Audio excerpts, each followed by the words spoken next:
ब्रह्मांड ही सब कुछ है। समय, स्पेस और मैटर सब कुछ इसी में समाहित है। हमारी पृथ्वी इस ब्रह्मांड में चट्टान का घूमता हुआ एक कण भर है, जो हमारी मिल्की वे गैलेक्सी में मौजूद 200 अरब तारों में से एक का चक्कर काट रही है। ये विशाल संरचना 90 अरब प्रकाश वर्ष की दूरी में फैले आकाश गंगाओं के सागर में सिर्फ एक बूंद के समान है। ये हमारा घर है, हमारी पृथ्वी, सुख सुविधाओं से भरपूर एक आरामदायक ग्रह। एक बार रोजमर्रा के कामों को छोड़ आसमान को देखिए, क्या दिखाई देता है। आसमान में फैली एक विशाल काली चादर में टिमटिमाते हुए तारे कितने खूबसूरत लग रहे हैं। रात में हम जिन तारों को देख पाते हैं वो सब हमारी मिल्की वे गैलेक्सी के एक छोटे से पैच के तारे हैं। हमारी गैलेक्सी में हम यहाँ रहते हैं और रात के समय में हमें सिर्फ इस छोटी सी जगह के तारे दिखाई देते हैं। कितनी विशाल है हमारी गैलेक्सी, लेकिन क्या ब्रह्मांड के सापेक्ष में हमारी गैलेक्सी का कोई अस्तित्व है?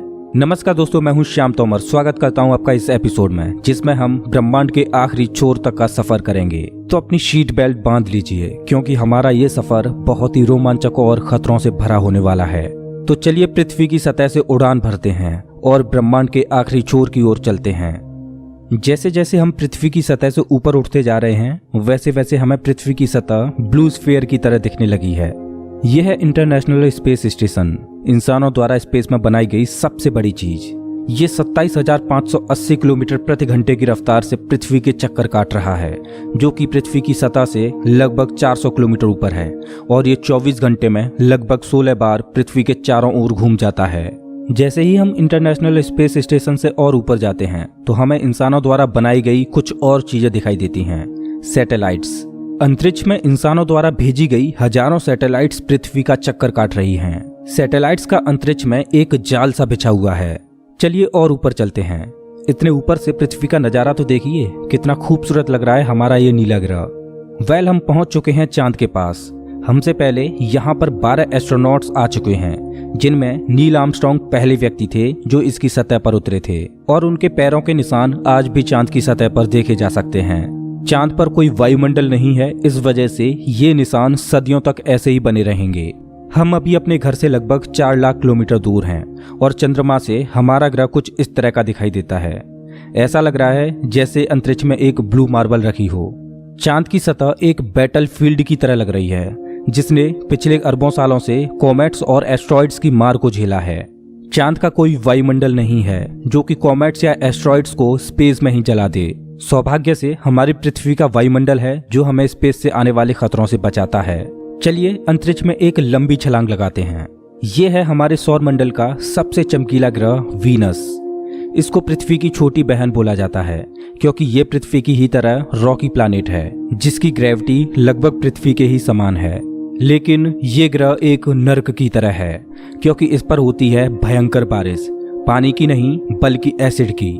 इसके एटमॉस्फेयर में जो बादल दिखाई दे रहे हैं वो सल्फ्यूरिक एसिड के हैं। हमारे सौरमंडल में सिर्फ वीनस ही एकमात्र ऐसा ग्रह है जिस पर सबसे ज्यादा ग्रीन हाउस इफेक्ट होता है। सूर्य की गर्मी इस पर आती तो है, लेकिन वापस नहीं जा पाती, जिस वजह से हीट इसके एटमॉस्फेयर के अंदर ट्रैप होकर रह जाती है। यही कारण है कि शुक्र ग्रह हमारे सौरमंडल का सबसे गर्म ग्रह है, जिसका तापमान 465 डिग्री सेल्सियस है। इसकी सतह पर काफी मात्रा में ज्वालामुखी मौजूद हैं, जो इस ग्रह को और ज्यादा खतरनाक बनाते हैं। इस एंग्री प्लैनेट पर कुछ भी सरवाइव नहीं कर सकता। चलिए अपनी जर्नी को और आगे बढ़ाते हैं। यह है सूर्य के सबसे पास मौजूद ग्रह मरकरी। इस ग्रह की धरती हमारे चंद्रमा जैसी नजर आती है, जिस पर बड़े बड़े गड्ढे मौजूद हैं। इस ग्रह के दिन और रात के टेम्परेचर में बहुत ज्यादा डिफरेंस है। रात के समय में इसका तापमान -170 डिग्री सेल्सियस पहुंच जाता है, तो दिन के समय में 400 डिग्री सेल्सियस को भी पार कर जाता है। चलिए आगे बढ़ते हैं। यह है हमारा भगवान। यही है जो अपनी ऊर्जा से पृथ्वी पर जीवन को चला रहा है। अगर ये ना होता तो हम ना होते।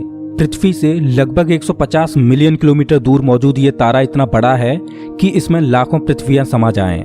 सूर्य इतना भारी है कि इसकी ग्रेविटी पूरे सोलर सिस्टम को कंट्रोल कर रही है। इससे निकलने वाली लपटें इतनी बड़ी होती हैं कि सूर्य की सतह से हजारों किलोमीटर ऊपर तक चली जाती हैं। चलिए अपनी यात्रा को आगे बढ़ाते हैं। यह है पृथ्वी का सबसे नजदीकी ग्रह मंगल। इसकी धरती लाल है, इस वजह से इसे लाल ग्रह भी बोला जाता है। वैज्ञानिक मंगल ग्रह के बारे में जानने के लिए बड़े ही उत्सुक हैं, क्योंकि वैज्ञानिक कहीं ना कहीं ये अनुमान लगाते हैं कि मंगल ग्रह हमारा पास्ट है। वैज्ञानिक मानते हैं कि अतीत में मंगल की धरती पर जीवन फला फूला होगा। मंगल की धरती पर भी सागर मौजूद थे, नदियां मौजूद थीं, इसका खुद का एक एटमॉस्फेयर था। लेकिन आज ये ग्रह वीरान और बंजर पड़ा है। आज वैज्ञानिक इस ग्रह पर सूक्ष्म रूप में ही सही बैक्टीरिया के रूप में जीवन खोजने में जुटे हैं और वैज्ञानिक इस ग्रह पर भविष्य में बस्तियां बसाने की सोच रहे हैं। अगर हम मंगल पर आए हैं तो हम इसे कैसे मिस कर सकते हैं। यह है ओलंपस मॉन्स, एक प्राचीन ज्वालामुखी। मंगल की धरती पर ज्वालामुखी से बना ये पहाड़ पृथ्वी की सबसे ऊंची चोटी माउंट एवरेस्ट से भी लगभग 3 गुना ऊंचा है और ये हमारे सोलर सिस्टम की सबसे ऊंची चोटी है। अगर मंगल की धरती से हम अपने ग्रह पृथ्वी को देखें तो ये कुछ इस तरह की दिखाई देती है। अब आगे की यात्रा थोड़ी सी डरावनी होने वाली है, क्योंकि अब हम एस्ट्रॉयड बेल्ट में प्रवेश कर रहे हैं, जो कि मंगल और बृहस्पति ग्रह के बीच मौजूद है। इसमें मौजूद हैं बड़ी बड़ी और विशालकाय चट्टानें, जो कि सूर्य के चारों ओर घूम रही हैं। इस एस्ट्रॉयड बेल्ट में इतनी बड़ी बड़ी चट्टानें मौजूद हैं कि अगर ये सब आपस में मर्ज हो जाएं, तो इनसे एक बड़े ग्रह का निर्माण हो सकता है। इस बेल्ट में इतने बड़े बड़े एस्ट्रॉयड्स मौजूद हैं कि इन पर एक बड़ा शहर बसाया जा सके। जैसा कि हम जानते हैं कि 4.5 बिलियन साल पहले हमारे सौर मंडल में ग्रह बने, लेकिन एस्ट्रॉयड बेल्ट में मौजूद ये मलबा जैसा का तैसा रह गया। एस्ट्रॉयड बेल्ट में मौजूद मलबा एक प्लैनेट बन सकता था, लेकिन एक बड़ी शक्ति ने इस मलबे को प्लैनेट नहीं बनने दिया, और वो शक्ति थी जुपिटर। जुपिटर की हाई ग्रेविटी ने एस्ट्रॉयड बेल्ट के एस्ट्रॉयड्स को प्लैनेट नहीं बनने दिया। जुपिटर हमारे सोलर सिस्टम का सबसे बड़ा प्लैनेट है और इसके ढेर सारे चंद्रमा हैं। ये इतना बड़ा है कि हमारे सोलर सिस्टम के अन्य सभी प्लैनेट्स को मिलाकर भी इतना बड़ा ग्रह नहीं बनाया जा सकता। ये है जुपिटर का ग्रेट रेड स्पॉट। ये लाल धब्बा जुपिटर की सतह पर सदियों से चला आ रहा है। ये एक विशाल तूफान है। ये रेड स्पॉट इतना बड़ा है कि इसमें 3 पृथ्वियां आ जाएं। जुपिटर एक गैसीय प्लैनेट है, इस वजह से इसकी सतह पृथ्वी की तरह ठोस नहीं है। अगर आप जुपिटर की सतह पर उतरे तो आप इसकी सतह पर खड़े नहीं हो सकते, बल्कि सीधे इसके अंदर चले जाओगे। जुपिटर जितना वायलेंट और विनाशकारी है, वहीं इसके चंद्रमा जीवन के पनपने के लिए आइडियल साबित होते हैं। जुपिटर के दर्जनों चंद्रमाओं में से एक है यूरोपा, जो कि पूरी तरह बर्फ की मोटी चादर से ढका हुआ है। वैज्ञानिक मानते हैं कि यूरोपा की सतह पर जमी हुई बर्फ के नीचे पानी तरल रूप में मौजूद है। इस पर पानी का तरल रूप में होना जीवन के होने की संभावनाओं को बढ़ा देता है। हमारे सोलर सिस्टम में बृहस्पति ग्रह के चंद्रमा यूरोपा पर वैज्ञानिक जीवन होने की प्रबल संभावनाएं जताते हैं। हमारा अगला पड़ाव है हमारे सौर मंडल का सबसे खूबसूरत प्लैनेट सैटर्न। शनि ग्रह के छल्ले इसकी सुंदरता में 4 चांद लगाते हैं, जो कि इसकी सतह से लाखों किलोमीटर ऊपर तक फैले हैं। शनि ग्रह को अपने सोलर सिस्टम का ताज माना जाता है। ये है शनि ग्रह का एक चंद्रमा टाइटन। इसका खुद का एक एटमॉस्फेयर है, इस पर हवा है, बारिश होती है, यहाँ तक कि इस पर ऋतुएं भी बदलती हैं। इस पर नदियाँ और सागर मौजूद हैं। ये चंद्रमा देखने में लगभग पृथ्वी की ही तरह है, लेकिन इस पर जो नदियाँ और सागर हैं वो पानी के नहीं बल्कि लिक्विड नेचुरल गैस के हैं। अगर हम किसी भी तरह इस नेचुरल गैस को पृथ्वी पर ला पाएं तो ये इतनी ज्यादा है कि हजारों सालों तक ये हमारे शहरों को रोशन कर सकती है। वैज्ञानिक अनुमान लगाते हैं कि अरबों साल बाद जब सूर्य गर्माने लगेगा और एक रेड जाइंट बन जाएगा, तब टाइटन हैबिटेबल जोन में होगा। उस समय टाइटन पर पृथ्वी जैसी परिस्थितियां मौजूद होंगी। इस वजह से वैज्ञानिक टाइटन को भविष्य की पृथ्वी मानते हैं। अभी हम अपने घर से इतने दूर आ चुके हैं कि यहाँ से हमारी पृथ्वी एक डॉट की तरह दिखाई देती है। अब जैसे जैसे हम अंतरिक्ष की गहराई में और आगे बढ़ते जाएंगे, वैसे वैसे पृथ्वी हमारी आंखों से ओझल होती जाएगी। हमारा अगला पड़ाव है यूरेनस। प्राचीन समय में यूरेनस और नेपच्यून के बारे में कोई भी जानकारी नहीं थी, जब तक कि टेलीस्कोप का आविष्कार नहीं हुआ। हमारी सौर व्यवस्था का सबसे आखिरी प्लैनेट है नेपच्यून। हमारा सोलर सिस्टम बहुत बहुत बड़ा है, लेकिन नेपच्यून के बाद भी हमारा सोलर सिस्टम खत्म नहीं हो जाता। अपने सोलर सिस्टम की गहराई में हम आगे बढ़ते हैं तो हम पहुंच जाते हैं कुइपर बेल्ट में, जो पिछली एस्ट्रॉयड बेल्ट से 20 गुना चौड़ी और 200 गुना ज्यादा फैली है। ग्रहों की लिस्ट से बेदखल किया जाने वाला प्लूटो भी इसी कुइपर बेल्ट का सदस्य है। कुइपर बेल्ट में एस्ट्रॉयड बेल्ट से भी ज्यादा बड़े बड़े ऑब्जेक्ट्स मौजूद हैं, जिनकी खुद की ग्रेविटी की वजह से इनके चंद्रमा भी हैं। चलिए कुइपर बेल्ट को पार करके आगे चलते हैं। हमारी पृथ्वी से 13 बिलियन किलोमीटर दूर ये है सूर्य से सबसे दूर मौजूद ऑब्जेक्ट सेडना। ये एक बौना ग्रह है जो एक ऐसा स्पेस ऑब्जेक्ट है जो सबसे दूर सूर्य की परिक्रमा कर रहा है। इसकी खोज 2003 में हुई थी। ये सूर्य की एक परिक्रमा 10,000 सालों में पूरी कर पाता है। चलिए अब अपने सोलर सिस्टम से बाहर का रुख करते हैं। अभी हम इंटरस्टेलर स्पेस में प्रवेश कर चुके हैं। देखिए अंतरिक्ष की गहराई में ये क्या ट्रेवल कर रहा है। ओह, ये तो वॉयेजर 1 स्पेसक्राफ्ट है। यही तो इकलौता स्पेसक्राफ्ट है जो कि इंसानों द्वारा बनाई गई सबसे दूर मौजूद चीज है। ये पृथ्वी से अब तक 19 अरब किलोमीटर दूर जा चुका है। इस स्पेसक्राफ्ट ने अंतरिक्ष के काफी सवालों से पर्दा उठाया है। ये बंदूक से निकली बुलेट से भी 20 गुना तेज ट्रेवल कर रहा है। चलिए अपनी यात्रा को और आगे बढ़ाते हैं। अभी हम अपने सोलर सिस्टम की हदों से इतने दूर आ चुके हैं कि यहाँ से हमारा सूर्य एक आम तारे की तरह दिखाई दे रहा है, लेकिन इतनी दूर से भी इसकी ग्रेविटी को महसूस किया जा सकता है, क्योंकि अरबों की संख्या में यहाँ पर कॉमेट्स को देखा जा सकता है जो सूर्य की ग्रेविटी से बंधे हुए हैं। इन कॉमेट्स में इतना ज्यादा पानी है कि अगर ये सब इकट्ठे हो जाएं, तो ये पृथ्वी से भी ज्यादा बड़े और गहरे सागरों को भर दें। वैज्ञानिक मानते हैं कि पृथ्वी पर ज्यादातर पानी कॉमेट्स के द्वारा ही आया है। पेंसपर्मिया थ्योरी के अनुसार पृथ्वी पर जीवन कॉमेट्स के द्वारा ही धरती पर आया। अंतरिक्ष में तैर रही इन छोटी छोटी बर्फीली चट्टानों में जीवन सूक्ष्म रूप में बैक्टीरिया की फॉर्म में मौजूद हो सकता है। कॉमेट्स का एक विशाल बादल हमारे सौर मंडल को घेरे हुए है, जिसे ऑर्ट क्लाउड बोला जाता है। ऐसा माना जाता है कि ये ऑर्ट क्लाउड हमारे सौर मंडल की ग्रेविटी की आखिरी सीमाओं पर है। इसके बाद सूरज की ग्रेविटी कमजोर पड़ने लगती है, जिस वजह से इसके बाद सूरज का खिंचाव बहुत कम रह जाता है। अब यहाँ से आगे की यात्रा एक अननोन और रहस्यमयी स्पेस में होगी, जहाँ घुप अंधेरा है। यहाँ इतना अंधेरा है कि हम अपनी आंखों से भी कुछ भी नहीं देख पाएंगे। यहाँ देखने के लिए हमें इंफ्रारेड विजन की जरूरत पड़ेगी। हम अपनी पृथ्वी से बहुत बहुत बहुत दूर आ चुके हैं, लेकिन ब्रह्मांड के सापेक्ष में ये हमारा एक मामूली सा स्टेप है। यहाँ से हमें चारों ओर अरबों तारे दिखाई दे रहे हैं, लेकिन अभी हम सबसे नजदीकी तारामंडल की ओर बढ़ रहे हैं। ये है हमारा पड़ोसी सोलर सिस्टम।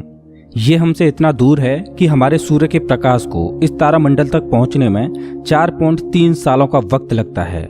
इस तारामंडल का नाम है अल्फा सेंटोरी।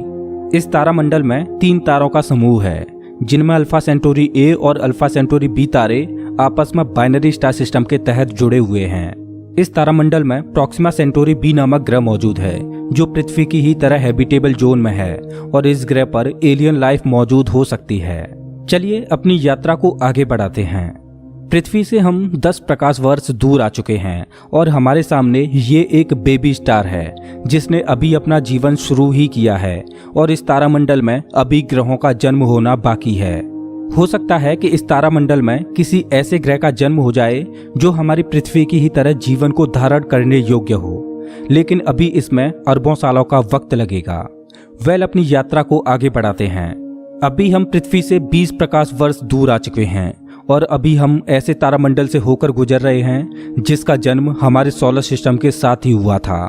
इस तारे का नाम है ग्लीस 581 और इसकी सबसे बड़ी खास बात यह है कि इस तारे का चक्कर लगा रहा है एक ऐसा ग्रह जो हमारी पृथ्वी से बिल्कुल मेल खाता है और इस ग्रह पर एलियन सिविलाइजेशन होने की प्रबल संभावना है।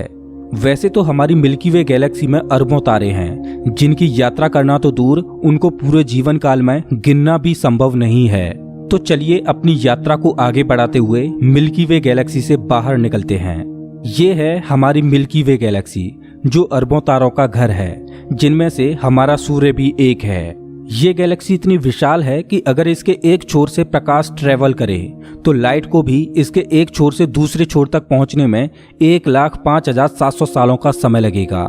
लेकिन ब्रह्मांड में मौजूद बड़ी बड़ी विशालकाय गैलेक्सियों के सामने हमारी गैलेक्सी कुछ भी नहीं। यूनिवर्स में मिल्की वे से भी कई गुना बड़ी गैलेक्सियां मौजूद हैं। तो चलिए अपने सोलर सिस्टम और अपनी गैलेक्सी को पीछे छोड़ते हुए इंटर गैलेक्टिक स्पेस में प्रवेश करते हैं। इंटर गैलेक्टिक स्पेस में प्रवेश करके हमें दूर दूर तक अरबों गैलेक्सियां दिखाई दे रही हैं, लेकिन ये सभी गैलेक्सियां झुंड में हैं और ये है हमारी गैलेक्सियों का झुंड, जिसमें हमारी गैलेक्सी मिल्की वे और अन्य पड़ोसी गैलेक्सियां मौजूद हैं। गैलेक्सियों के इस छोटे से झुंड को लोकल ग्रुप बोला जाता है। गैलेक्सियों का ये लोकल ग्रुप 10 मिलियन प्रकाश वर्ष में फैला हुआ है।